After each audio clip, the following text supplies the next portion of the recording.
Hey everyone, and welcome to our brand new podcast, the Wandering Woman Podcast. Hi everyone. My name is Loui, and I'm here with my mom, Becks. Today, since this is our first episode of our brand new podcast, we are going to be talking about who we are, where we've been, and where we are going. Hi guys, I'm Becks. I live in a converted 2014 Ram ProMaster with my dog Lady, who is now 10 years old, and a very faithful travel companion. And I'm Loui, Beck's daughter, and I live in a 1989 Ford Aerostar that I converted myself with my dog William. And we love to be outdoors and climbing and exploring. Yes. As well as we really like music and YouTube videos. And lots of other awesome things. So we want to go ahead and talk about kind of how we got to this point in our lives. Was this a thing that just popped out of nowhere and we were like, let's get on the road? No, this was a very long time coming, and it's kind of cool to see the culmination of this happening now.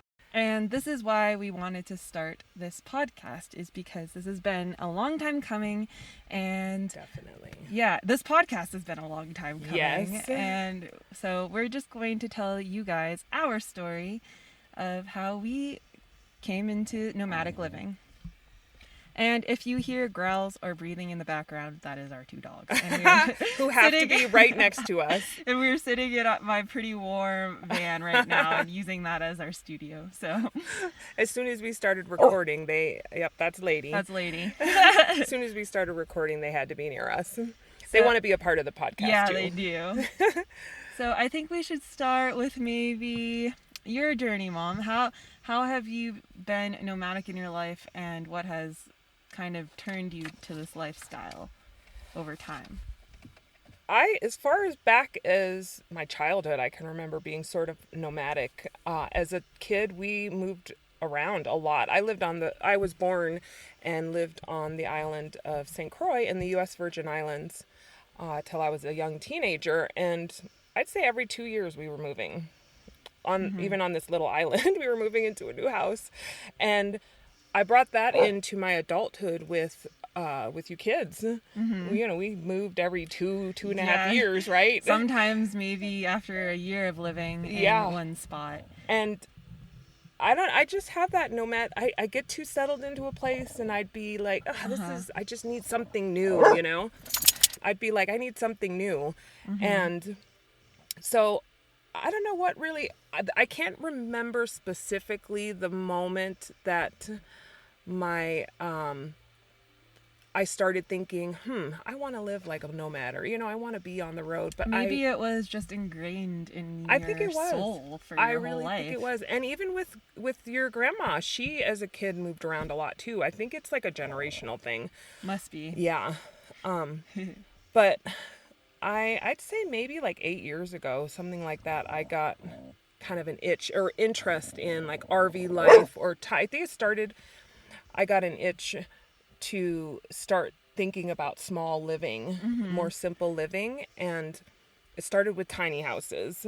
Yeah, I feel like tiny houses is what is the start for a lot of people. A lot of people, yeah. Yeah, for me it was. And so, I mean, I know the starting point. On YouTube, there were these videos about like micro spaces. Mm-hmm.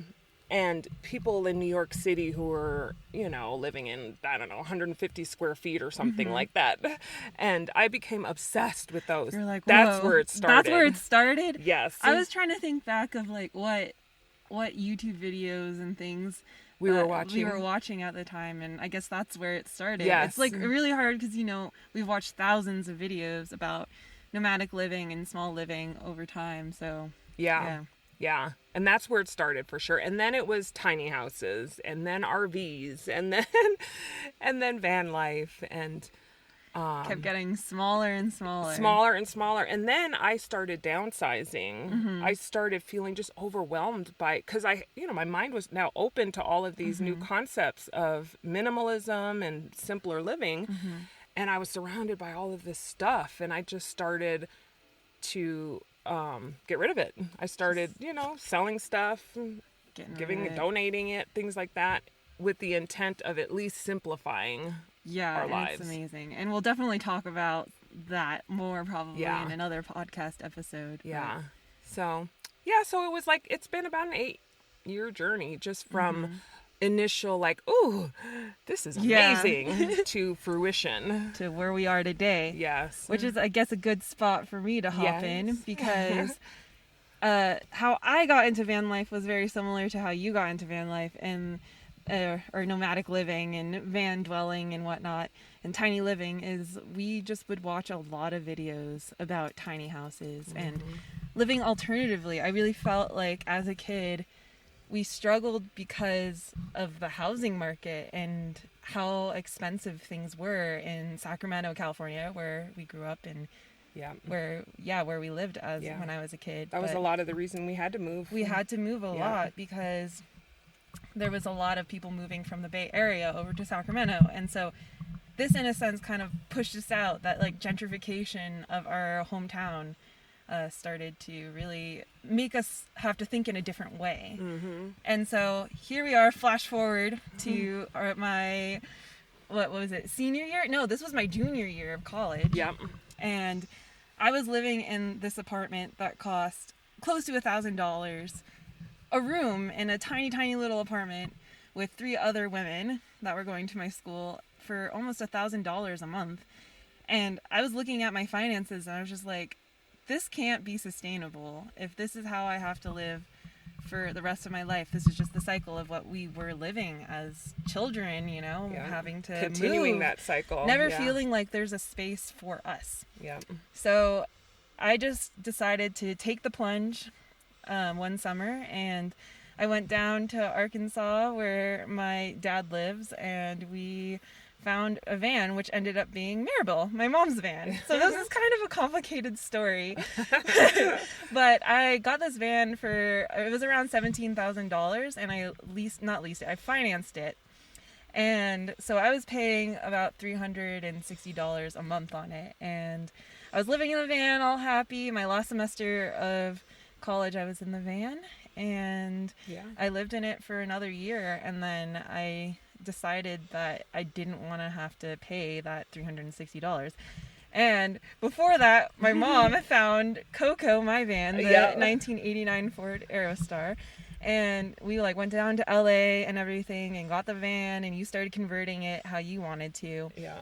But we realized that we should just swap vans. Yeah, it would have been better if we had each other's vans. It's kind of confusing, but we decided to just swap vans because financially and the type of van that we were looking for really kind of matched if we swapped it. Yeah. So, and it was so funny how it happened. We were just confusing, but we were sitting together one evening and we were talking about, just our individual struggles, right, in our vehicles, and then it was like light bulb over our head. Yeah, we were like, let's trade. Well, and we had made a video on my YouTube channel, which isn't up anymore. Yeah. But it was a video of us swapping vans, which was fun. Yeah. And so that kind of, I feel like that's what kind of segued us into maybe we could just trade. Yeah. So it worked out. My mom got more space in her van, and I was able to not have a payment on my van while I was I am post-grad, and it's allowing me to pay off more of my student debt. Yeah. Which is another topic we're going to talk about on this podcast, is how we handle our finances. Budget. So, I don't know, do you think that covers kind of where the beginnings? Yeah. The beginnings of everything? Yeah, and the reasons why. Yeah. Why a large part of it was being out a large part of it was being pushed out, of places.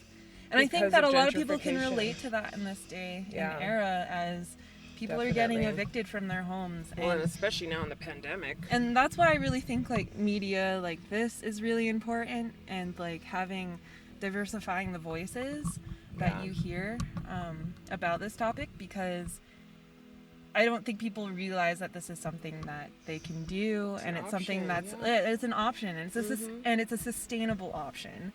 Yeah. And And it is an adjustment.